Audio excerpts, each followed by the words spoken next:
പതഞ്ജലിയുടെ വ്യാജ പരസ്യങ്ങൾ തടയാൻ കേന്ദ്ര സർക്കാർ എന്ത് ചെയ്തു? സുപ്രീം കോടതിയുടേതാണ് ഈ ചോദ്യം. നിരുപാധിക മാപ്പ് ചോദിച്ചതുകൊണ്ട് പുതിയ സത്യവാങ്മൂലം ഫയൽ ചെയ്യാൻ അനുവദിക്കില്ല എന്ന് കൂടി കോടതി നിലപാട് കർശനമാക്കുന്നുണ്ട്. ബി ബാലഗോപാലാണ് വിവരങ്ങളുമായി. ബാലു, ഒന്നാം നരേന്ദ്രമോദി സർക്കാർ വന്നതിന് പിന്നാലെ രാജ്യത്തുടനീളം റീറ്റെയിൽ ചെയിൻ വലിയ തോതിൽ സ്ഥാപിച്ചിരുന്നു പതഞ്ജലി. അതിന് പിന്നാലെ ഇപ്പോൾ കോടതിയിലേക്ക് കാര്യങ്ങൾ എത്തുമ്പോൾ അവരുടെ പരസ്യം എത്രത്തോളം വ്യാജമായിരുന്നു എന്നും കോടതി ഏത് തരത്തിൽ നിയമപരമായി മുന്നോട്ട് പോകുന്നു എന്ന് വേണം ഈ ഇടപെടലിലൂടെ മനസ്സിലാക്കാൻ.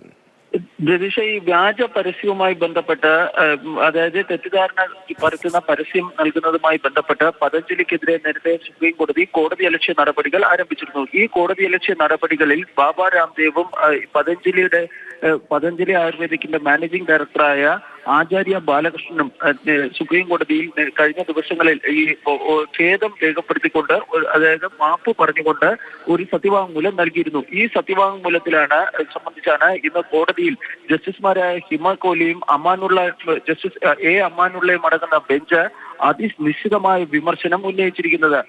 ഈ മാപ്പ് നിരുപാധികമല്ല പറഞ്ഞിരിക്കുന്നത്. അതായത് ചില ഭാഗങ്ങളിൽ നിരുപാധിക മാപ്പ് എന്ന് പറയുമ്പോൾ ചില ഭാഗങ്ങളിൽ കോടതിക്ക് ആവശ്യമെങ്കിൽ മാപ്പ് എന്നാണ് രേഖപ്പെടുത്തിയിരിക്കുന്നത്. കോടതിയുടെ പരിഗണനയിൽ ഈ വിഷയം ഇരുന്നപ്പോൾ ഒരു വാർത്താ സമ്മേളനം വിളിച്ചു ചേർത്ത് തങ്ങളുടെ ഭാഗം ന്യായീകരിക്കുവാൻ വേണ്ടി ബാബ രാംദേവും അതുപോലെ തന്നെ പതഞ്ജലിയും ശ്രമിച്ചുവെന്ന് കോടതി ചൂണ്ടിക്കാണിക്കുകയും ചെയ്തു. ഇത് വളരെ ഗൗരവമേറിയ വിഷയമാണെന്നും അത് ശക്തമായ കോടതിയലക്ഷ്യ നടപടികൾക്ക് വഴിവെക്കാവുന്ന കാര്യമാണെന്നും കോടതി ചൂണ്ടിക്കാണിക്കുകയും ചെയ്തു.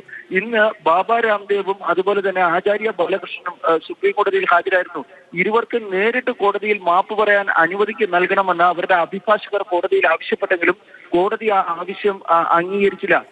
ഈ നേരത്തെ ബാബ രാംദേവും ആചാര്യ ബാലകൃഷ്ണനും ഈ പരസ്യങ്ങളിൽ കുറ്റപ്പെടുത്തിക്കൊണ്ട് പറഞ്ഞിരുന്നത് ഇത് തങ്ങളുടെ മീഡിയ വിഭാഗത്തിന് പറ്റിയ അബദ്ധമാണ് എന്നായിരുന്നു. എന്നാൽ ഇതിന്റെ ഉത്തരവാദിത്വത്തിൽ നിന്ന് ഒഴിഞ്ഞു മാറാൻ ഇരുവർക്കും കഴിയില്ല എന്ന് വ്യക്തമാക്കുകയും ചെയ്തു. ഏതായാലും കേന്ദ്ര സർക്കാരിനും ഇന്ന് സുപ്രീം കോടതിയുടെ ഭാഗത്ത് നിന്ന് ചില രൂക്ഷമായ ചോദ്യങ്ങൾ നേരിടേണ്ടി വന്നു. ഇത്തരം കേന്ദ്രം ഏത് തരത്തിൽ എന്ത് നിലപാടാണ് നടപടിയാണ് ഈ വ്യാജ പരസ്യത്തിൽ സ്വീകരിച്ചത് എന്ന പ്രധാനപ്പെട്ട ചോദ്യം ഉൾപ്പെടെയാണ് സുപ്രീം കോടതിയുടെ ഇടപെടൽ. ബി ബാലഗോപാലാണ് ആ വിവരങ്ങൾ നൽകിയത്.